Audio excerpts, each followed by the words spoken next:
Nah, tapi tampaknya tidak kabar baik bagi industri CPO karena lagi-lagi di tengah tekanan eksternal dan juga domestik, ini baru-baru ini pemerintah mengumumkan ya ada kenaikan pungutan ekspor CPO dari 10% menjadi 12,5% ya akan diterapkan Maret 2026 mendatang. Nah, kalau Anda lihat sebetulnya urgensinya seperti apa sih dan kemudian apa sebetulnya tujuan dari kenaikan pungutan ekspor ini? Apakah memang karena dari segi harga global atau mungkin tadi dari segi keperluan mandatori B40? Oke, kalau dari yang disampaikan, kalau dari pemerintah memang menyampaikan ini fokusnya untuk menyokong B40 nantinya Mbak Sasa. Nah, kalau kita lihat sendiri harga global itu sebetulnya kalau year on year memang dia mengalami kenaikan ya sekitar 2%. Rata-rata tahun lalu itu sekitar 4.190 ya, ada kenaikannya itu 2% itu. Tetapi yang terjadi adalah harganya itu volatilitasnya tinggi. Jadi sempat tertinggi dalam 2 bulan lalu tiba-tiba drop. Jadi yang terjadi adalah waktu itu di Malaysia terjadi oversupply lalu tidak ada tempat untuk menyimpannya. Nah, jadi harganya memang sempat tinggi tapi langsung drop. Jadi kalau kita lihat sekarang dengan urgensi mungkin untuk menyokong B40 dengan harga global yang bisa kita bilang mungkin tinggi tetapi dia volatilitasnya masih tinggi. Jadi mungkin itu yang perlu dicermati ya kalau untuk terkait apakah urgensi ini baik atau perlu atau tidak, itu kita harus melihat juga secara kemungkinan ke depannya proyeksinya seperti apa. Betul, juga. Apalagi ini kan akan diterapkan sekitar 2 bulan lagi Iya, ya, di bulan Maret. Tapi kalau dengan berkaca pada kenaikan 2%, apakah sebetulnya kenaikan ini bisa dikatakan sudah cukup menguntungkan bagi para pelaku usaha atau justru sebetulnya 2% ini bisa dikatakan secara historis ya terbilang kenaikannya ya tidak terlalu signifikan? Kalau menurut kami memang tidak terlalu berdampak yang luar biasa Mbak, karena kita harus melihat kembali lagi tadi harganya memang naik secara tahunan dan memang ada sempat naik tinggi tapi dia drop tiba-tibanya juga bisa terjadi seperti itu. Jadi kalau menguntungkan ya ada, cuma hanya dalam jangka pendek begitu Mbak Sasa. Nah, apakah Anda melihat ini termasuk kebijakan yang counter cyclical terkait dengan penerapan pungutan ekspor CPO ini? Kalau kita bilang sih justru kalau memang dia bisa kebijakan pungutan ini bisa dia fleksibel apabila terjadi pergerakan harga secara global, kita bisa bilang dia lebih ke pro ya Mbak sebetulnya ya, bukan counter karena dia ini naiknya ya kalau kita lihat harganya tadi yang kita jelaskan tuh memang naiknya dia tajam lalu cetak rekor terus langsung drop gitu. Tapi pungutan yang terjadi adalah dia akan dikunci di harga yang tinggi.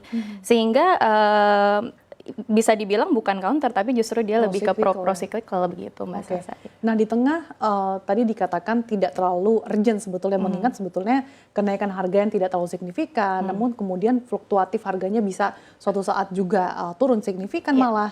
Nah ini apakah artinya akan justru mengganggu momentum ekspor kita ke global?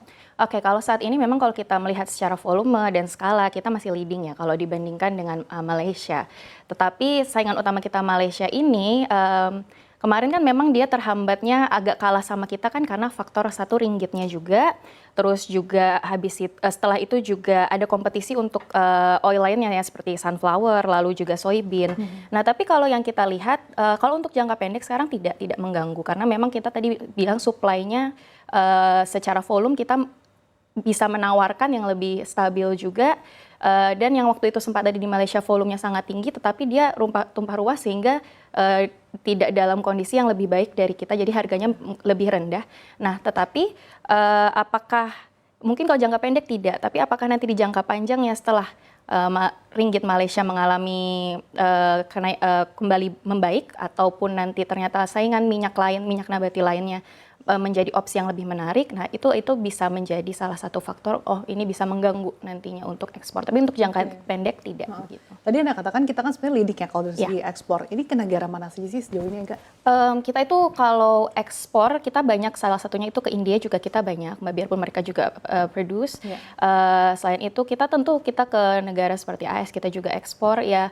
Memang secara globally kita menjadi salah satu tujuan ya kalau negara di luar sana mencari CPO kita adalah salah satu andalannya begitu Mas. Termasuk produk turunan CPO ya? Betul, produk turunannya apalagi benar Mbak. Nah, dengan melihat berbagai minat investor importer maksud kami terkait dengan CPO Indonesia ini, apakah terkait dengan regulasi, kemudian kebijakan, kenaikan pungutan ekspor CPO ini malah justru juga mengganggu mungkin kesepakatan jangka panjang dengan importer. Ini dampaknya apa sih sebetulnya bagi para importer? Apakah akan serta-merta akan terjadi kenaikan harga di mereka? Tentu jangka panjangnya ya, kalau kita kan sekarang terselamatkan karena harga CPO bisa dibilang ya tidak, memang dia sempat tinggi tapi dropnya juga lumayan, tapi dia ya masih di ambang normal begitu Mbak. Memang untuk sekarang kalau dilihat bagi importir tidak menjadi guncangan untuk yang memang sudah ada kontrak jangka panjangnya. Tapi kalau ke depannya kemungkinan kembali lagi ke tadi kesaingan kita, kalau misalkan ringgit Malaysia membaik lalu ternyata atau kalau ternyata pilihan opsi minyak lain yang juga ternyata lebih baik secara harga dan kualitas dan supply-nya bisa tanpa regulasi yang lebih, mungkin dia dengan regulasi yang lebih simplified dibandingkan CPO, ya itu nantinya bisa terganggu karena sudah akhirnya ada pilihan yang lain. Nah, dengan dia udah ada jangka panjang, tentu dia akan ya berpikir lagi begitu, kenapa memilih yang ini begitu. Dalam jangka panjang artinya kita bisa kehilangan pangsa ekspor juga ya, dan bisa cukup makin bersaing secara kompetitif dengan Malaysia. Iya, bisa Mbak Sasa. Bisa. Nah, kalau terkait dengan produk nabati lainnya, persaingannya seperti apa sih?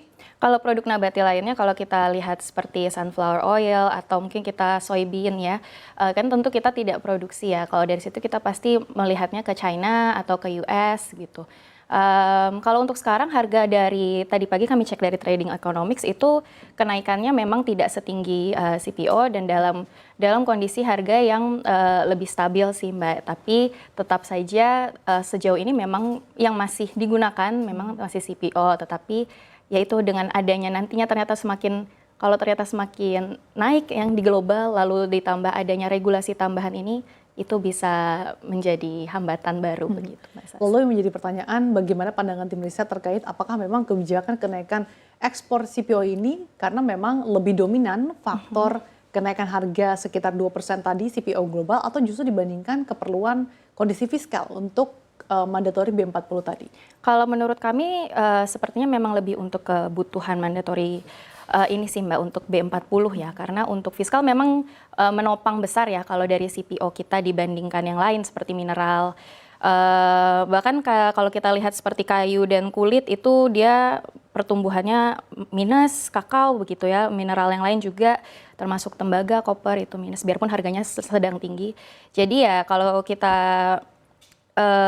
bandingkan dengan CPO memang media menopang, tetapi untuk sekarang yang disebutkan adalah memang untuk B40 itu Mbak Untuk Sasa. B40. Iya. Nah, kalau kesiapan pelaku industri sawit sendiri, bagaimana nih Anda melihatnya? Karena kan beberapa waktu lalu ada kebijakan penempatan hasil falas di DHE, di Himbara, kemudian ditambah lagi dengan adanya kenaikan pungutan ekspor CPO sekitar 2,5% ini. Oke, tentu ini menjadi satu dengan timingnya yang kita bisa bilang cukup tanpa aba-aba ya, kalau dibilang itu memang pasti akan membawa hambatan baru untuk para pelaku industrinya, begitupun dengan petaninya begitu.